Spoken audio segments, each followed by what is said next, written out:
Have you ever wished your drum kit was just a little quieter, whether for your own ears, your neighbours, or the rest of your household?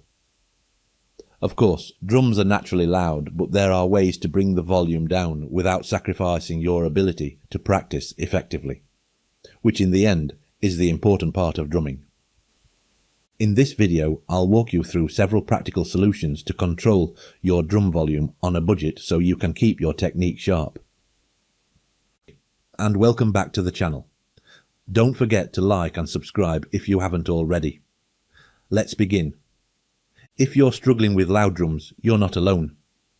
Whether it's about soundproofing a room, dampening your drum heads, or even building a dedicated practice setup, I've got you covered.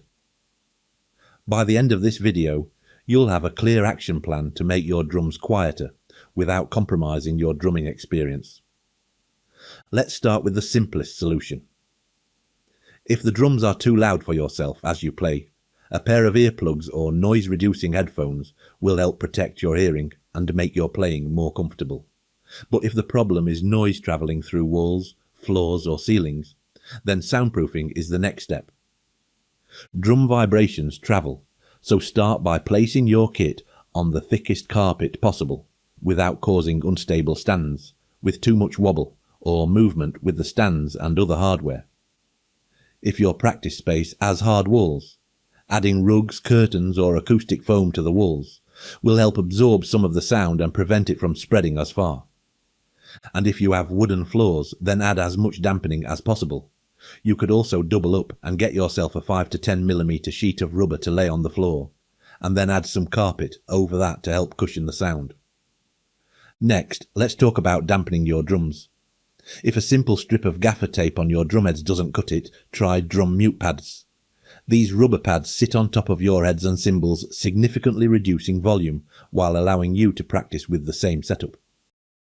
Another option is to fit a set of mesh drumheads, which provide a realistic playing feel, or so they say, at a fraction of the volume.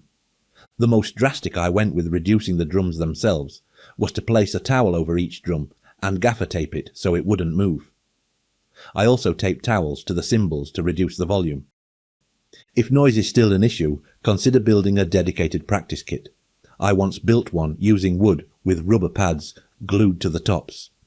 It didn't sound like a real drum set, but it allowed me to practice rhythms, develop control, and play along with a metronome without disturbing anyone, mostly. And of course, this is where vibration becomes the annoyance, and not just the sheer volume of a drum kit. The key is to treat drumming as a mathematical process, focusing on precision and control rather than volume, or even sound quality. Drumming is a rhythmic game when it comes to practicing new beats, going through exercise books, and the like.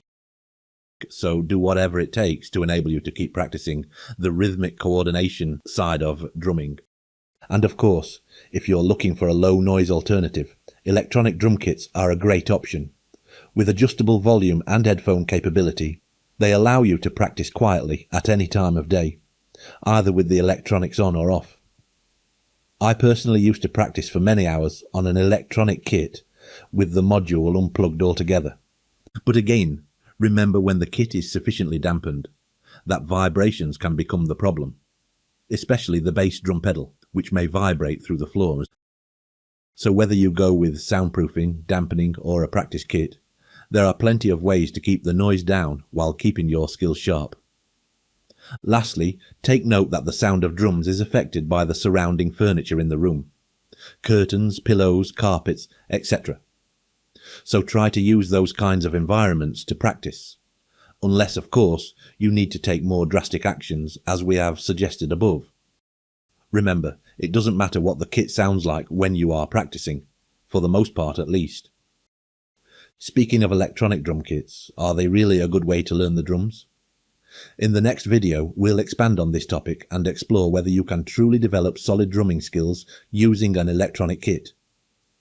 Make sure to check it out, and let's keep developing. Bye for now.